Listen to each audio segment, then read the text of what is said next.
centro superior, la retrodiscal posterior inferior, y acá está el plexo venoso que yo les decía que actuaba de cojinete amortiguador. Y este es el elasticado. Pero la verdad es que esto era simplemente un repaso que lo que pasa. La lubrificación límite y la lágrima. Esto es bastante actualizado, esto está sacado de una tesis doctoral. Pero hace más de 15 años atrás la tesis doctoral, que es una investigación de la Poncho, una tesis doctoral, así que está bien investigado esto. La lubricación límite tiene que ver con cómo se lubrica el espacio intraarticular, tanto, recuerden que hay menisco temporal y menisco mandibular, hay dos sinoviales. Y la lubricación límite se produce cuando el cóndilo está en movimiento, es decir, cuando abro la cochera para ponerme un completo del rolling o cuando la cierro. En el movimiento, la lubricación límite es esa, que viene de los fondos de sacos adyacentes producto del movimiento del cóndilo. En cambio, la lubricación de lágrima tiene que ver cuando hago la oclusión, cuando yo muerdo, estoy haciendo fuerza y apretando. Porque cuando yo hago fuerza y aprieto, parte del cóndilo comprime al disco y el disco, a través del disco, comprime al otro cartílago higalino que está arriba. Y eso hace que los cartílagos que tienen... A ver, ¿alguien sabe algo de motores? ¿Sabe cuando le echan aceite? ¿Sabe que hay que echarle aceite al motor, no es cierto? Y ese aceite, claro, no va a penetrar al fierro, porque el fierro es metal, no. Pero siempre tiene que quedar una pequeña película para evitar el roce, porque si no, el metal a la larga paga el pato. Bueno, acá también cuando se produce la compresión, eso hace de que aflore, ¿ya?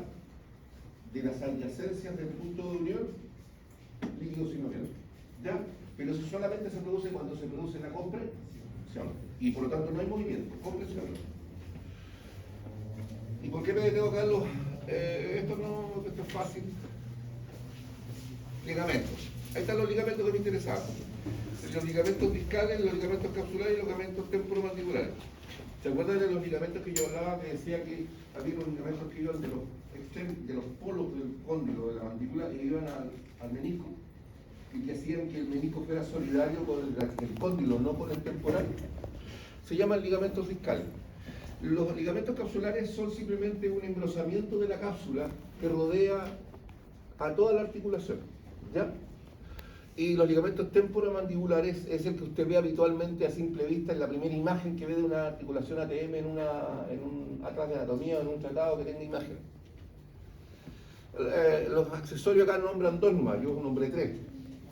El fenomandibular, el térigomandibular y el estilomandibular. Acá muestran solo dos.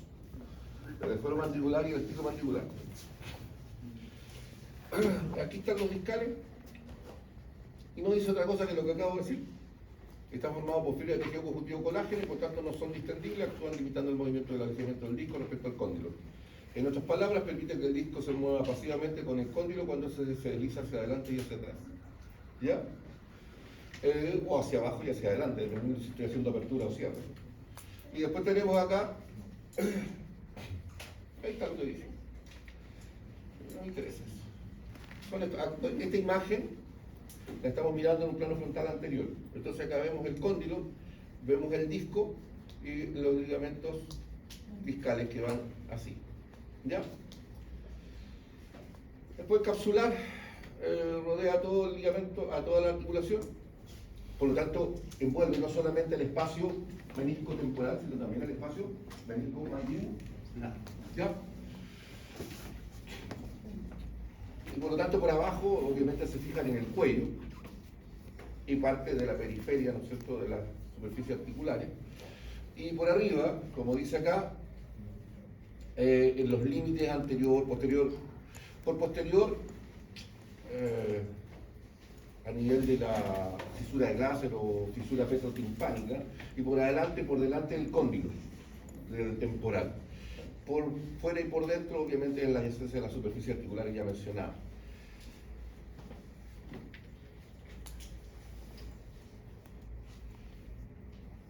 Ahí está el ligamento capsular. El que me interesa es este, el temporomandibular, porque tiene dos porciones, una oblicua y una horizontal. Tiene una oblicua y una horizontal. Y un segundito antes que se me olvide, porque después se me olvide, queda la crema. asistencia, póngale la fecha. ¿Ya? La porción oblicua se extiende desde la superficie externa del tubérculo articular y la apófisis cigomática en dirección posterior inferior hasta la superficie externa del cuello del cóndilo. Si usted ve, ¿cuál es la función? Evitar la excesiva caída del cóndilo y limitar por eso la amplitud de la apertura bucal.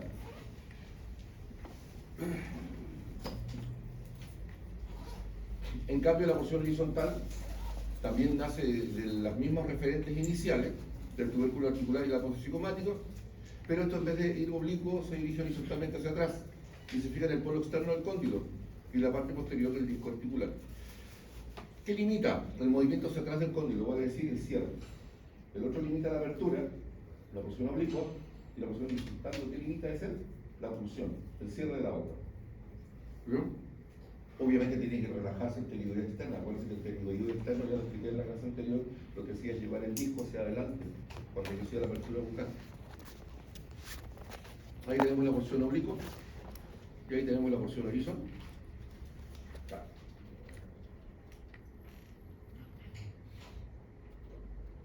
Estos son los accesorios que este no tiene casi ninguna importancia. Y este otro, el estilo mandibular, se tensa frente a la protrusión. Vamos a algo de los músculos. A ver, los infrahioideos son responsables de la apertura bucal, especialmente el pilastre. ¿Ya?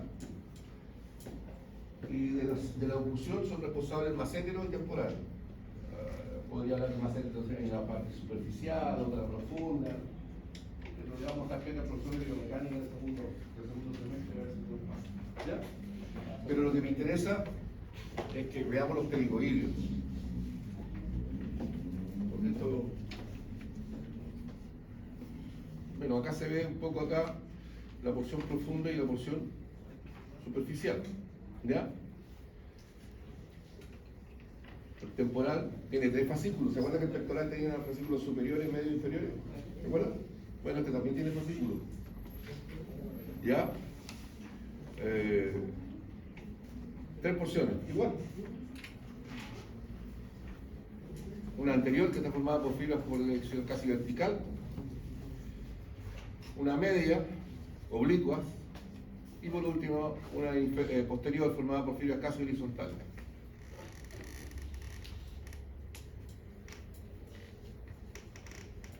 A ver, todo esto hace una oclusión.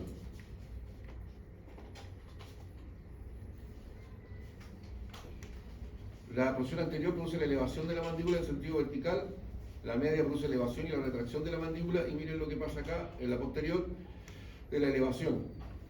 Acá, ¿quién es el que hace más retracción? Es la porción media.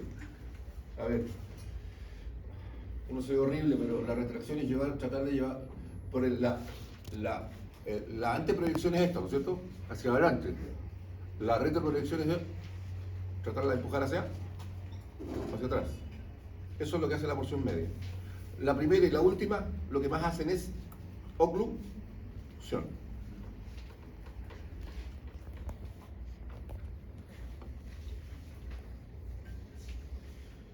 Me imagino que no necesito decir que el temporal se inserta en la cara externa del hueso temporal y de la cara exocraneal del ala mayor del esfenoide y la aponeurosis temporal, atraviesa el arco cigomático, termina insertándose distalmente la apófisis coronoides de la rama de la mandíbula. Se los tuve ustedes.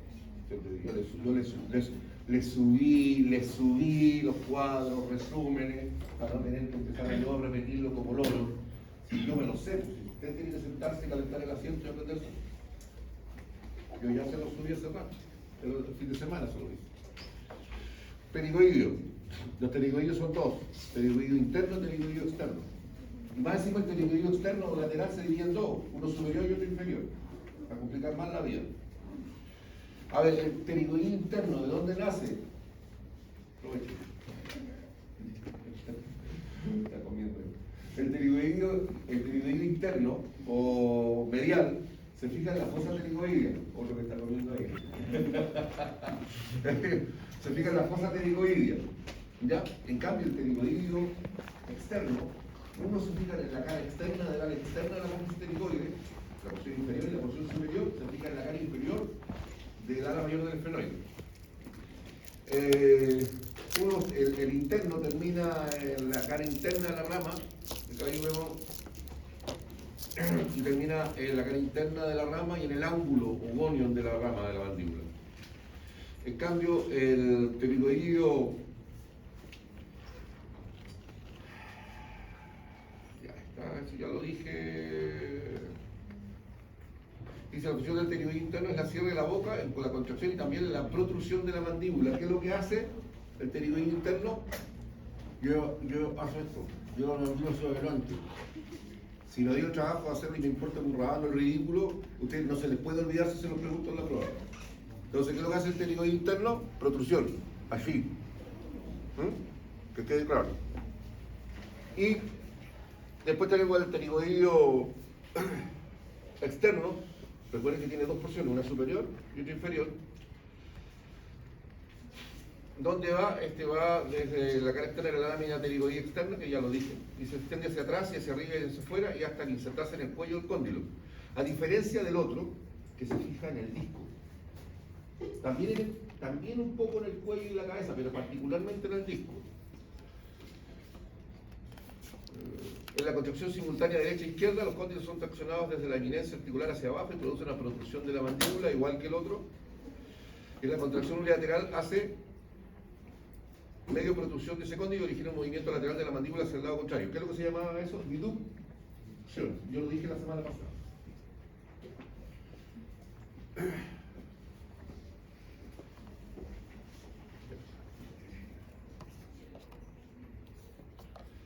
Ya, como dije, en la cara inferior del ala mayor del esfenoide.